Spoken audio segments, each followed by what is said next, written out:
Markus is going to be continuing with this series on the Gokaden. This month is Nobukuni. And what else is there to say? Take it away, Markus. Yeah, thank you, Chuck. We have arrived, part 10, at the Nobukuni school. We are still within the Yamashiro tradition, and we still have a little bit to go before we can even think about Yamato or anything else. So please bear with me. Nobukuni is going to be two parts. Today going to be the origins, the early Nobukuni, and next part will be everything into early Muromachi when we have more tangible data and everything. So Nobukuni going to be two parts. There we are, Nobukuni school today.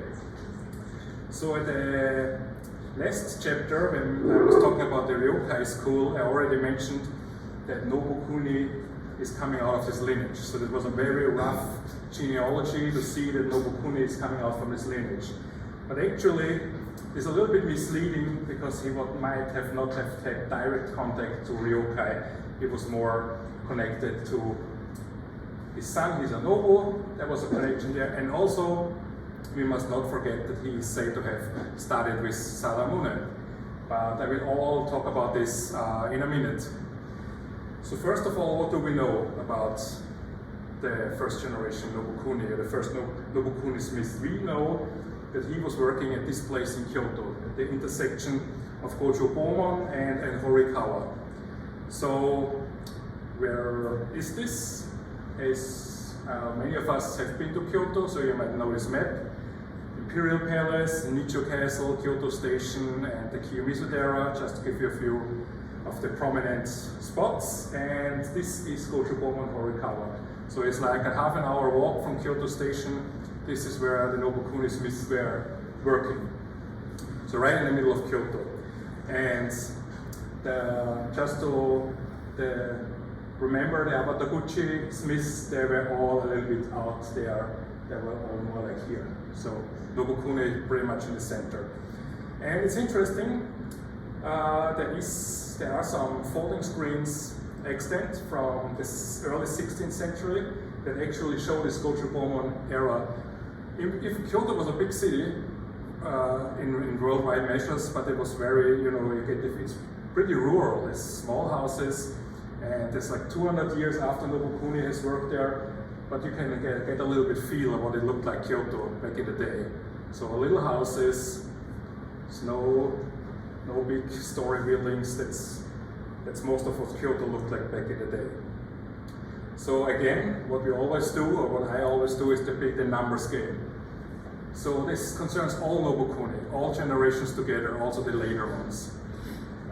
We have 140 Chuyu-ish, we have 10 Tokubetsu Chuyo, we have 7 Chuyu Bichutsuhin, and we have 6 Chuyu Bunkasai. That's about the figures. But now let's start about the origins. So that's roughly the genealogy what we see with the Nobukuni Smiths. And I'm going to talk about the first guys in a second, and Sadamune up there too as well. So as mentioned, those guys, they were working at the same time around Oe. We have a lot of dated works, we have a lot of detailed inscriptions. This group is called Oe Nobukuni because obviously they were active around Oe, and I want to talk about them in the next part. This part, we're going to focus on these two Smiths here. And the big question is, was there two Smiths or was there only one? There's like an age-old question, because many books say, yeah, the traditions has it that he was active around Kemmu, but there are no dated works from this era. The earliest dated one, which I'm going to show you, is from 1358. So was he really that active that early? Or was there a second generation like this? So was it more like this? There was an ancestor and there was a second generation who was active a little earlier than the end of Nambocho? Or was it like this? Was there like no early Nobukuni, and was this the first master who was active in the mid-Muromachi period? Or was it really like this, like the old tradition says it, there was an early Nobukuni and he was just active for a very long period of time? it's an interesting observation because if you think that he was born, let's say in 1300, he could have been working a little bit with the Ryokai school towards the end of Ryokai, with Ryokai's son. And if he was born in 1300 and had enjoyed a long life, he could have still made blades in the 1370s. So it's still technically possible. And interesting part, Chikusen Nobukuni, the first Shinto head of the Chikusen Nobukuni line, he was compiling the data of his family in 1602 when he wrote, our ancestor, he was coming late into the Ryokai school and he worked for many decades in Kyoto. So he would support this thing, but you have to take it with a grain of salt, of course. It was right after Sekigahara. Everyone had to resubmit their genealogies to get a new job. It was not like you were working for a daimyo and then suddenly after Sekigahara, the power situation shifted and then, so, hey, who are you? My family is working for you for many generations. No, you have to resubmit everything. So, all these early Edo genealogies have to be taken with a little bit grain of salt. So that's about the historic stuff, the boring stuff. Let's start with a few works of Nobukuni.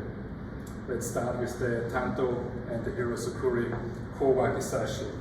So that's the blade I mentioned earlier. That's the earliest dated Nobukuni work that exists. It's from 1358. And as you can see here, it's pretty much classical, very classical, conservative Yamashiro style. And that's what the early Nobukuni is more like tending to Yamashiro, and then at a certain point it kicks in, the social kicks in. So this is a Chuyo Kichutsuhin blade with the states, very classical style, Sokuha Hamon. No fancy engravings yet, just a little katana-hi. And that's another one that's dated, it's an early dated one, made 3 years later. It's a very conservative, very narrow Sokuha Hamon. The blade gets a little wider because we're gonna approach the height of Nambokcho, but also still not that fancy. But then something happened a few years later. Then he started to work more like in the social, he had more like a social influence.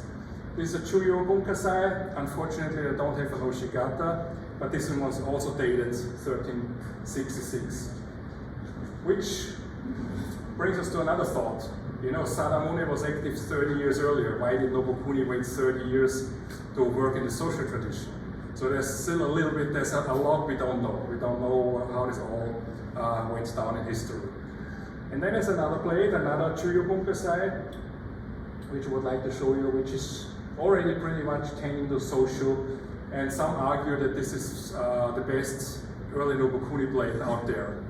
So, and if I show you in the next slide, I'm going to show you the two sides. You can see it's already starting to get a little bit more fancy with the horimono. It's no longer just a hi, it has gomabashi on one side, or futasuchi rather, and then you have like a suken inside and a relief and another little groove there, so it's getting there. Horimono is one of the hallmarks of the Nobukuni school that you always have to remember. And if I juxtapose this in the next slide with the work by Sadamune, you can really see the similarities in the style. So, as you can see, it's a little bit notare-ish Hamon. There's a lot going on, Yubashiri and stuff above of the Hamon. So, the connection to Sadamune is really there. And Nobukuni was later regarded as one of the 3 best students of Sadamune. So, there was certainly some kind of connection there. If it was direct or if it was just inspiration through another smith, but it's already there. So in the next slide is another one of those more Socho-esque Nobukuni blades. This one is Chuyo, is unsigned, attributed to the first generation Nobukuni. I picked this blade because I also have pictures of the steel, so I can show you a little. So with Nobukuni, there's actually a lot of going on in the chi. It's not the fine koitame that's very uniform, like with the Awataguchi or the Rai works. There is Nagare and Masame, usually towards the Ha, is also typical for Nobukuni. And it's no longer this homogeneous koitame. And just a few shots from the side and the angled pictures, all the stuff that's going on above of the Hamon. So that's one of those things when Nobukuni is often difficult to kante if it's like the early Nobukuni. You have to do it rather by exclusion. We have something that looks like Soshio, it's not full Soshio, has a little bit of Yamashiro, but then you have to see, does it have fancy horimono? It's a good chance it's a Nobukuni. So you have to use the rule of exclusion a little bit with Nobukuni. And then another Achuyo, dated. The Mikugiana goes through the year, so we don't know the exact year. But this is also important to note, it's also a very typical hamon for Nobukuni. It's the very narrow notare, and has all these narrow little notare bumps. It's a very typical hamon for Nanbokucho period Nobukuni blades. And again, it has some fancy horimono on there. The next slide, it's a smaller tanto by Nobukuni, but again, fancy horimono, a low and a narrow ha, and some activities going on above. So just to pick this blade because I also happen to have some diagonal shots. You can see here with here. So again, the horimono is an important factor because otherwise it might be difficult to attribute this blade. Here's another shot from this side. And then, just to show you another piece, this is as far as it gets with the horimono. There's a famous Chuyu Bunkasai, has all sorts of things layered on top of each other. Some Buddhist symbolisms, different kind of grooves, and this is like all in horimono with the early Nobukuni. So that's about the short swords and daggers. Now let's talk about long swords. There are only very few long swords have survived from the Nanbokucho period Nobukuni school. And to my knowledge, this is like the only one in existence that is like still made in a more classical Yamashiro-esque style with a Sukuga hamon, and not because all the others are very more tending to Soshio. This one is Chuyu Bichutsuhin. It is a Gakume inserted. So, and here I'm going to show you the Oshigata of it. It's a very classical hamon, Suguha, not that much going on. Isaki gets a little longer because we're already in the Nanbokucho period. But again, this would probably, I haven't seen this blade in hand, but it would probably be difficult to kante if you have it. But you would probably think about early Yamashiro, you might bet on Raikunimitsu or something, but it would be difficult. But most of the few Nobukuni long swords from the Nanbokucho period are like this. They're clearly tending towards Soshio. There's a lot of more notare going on in the hamon. Larger Kisaki, this one is Tokubetsu Chuyo, one of the nicest blades of his early. And here again, I show you the Oshigata to give you an idea. And the next one I would like to show you, it's also Chuyo, also even it has been shortened to Wakizashi size. But again, this one I want to demonstrate with the close proximity to Saramune in this style. Here's the Oshigata of this blade. Again, a very narrow hamon. There's a little bit protrusions. And if you put them next together to a Saramune on the bottom, you can clearly see they can be pretty similar. And I also wanted for you to pay attention to the boshi, because this is what Nobukuni even did more than Saramune. That in the long swords, the boshi can be prominently wide. So even if the hamon is narrow, the hamon could widen up into the boshi. That's seen on very many on the early Nanbokucho long swords by Nobukuni. And the next blade I want to show you, also Tokubetsu Chuyo, which is in the collection of the Samurai Museum in Berlin, and which I had the chance to see when I was doing the initial cataloging. It's a very nice blade.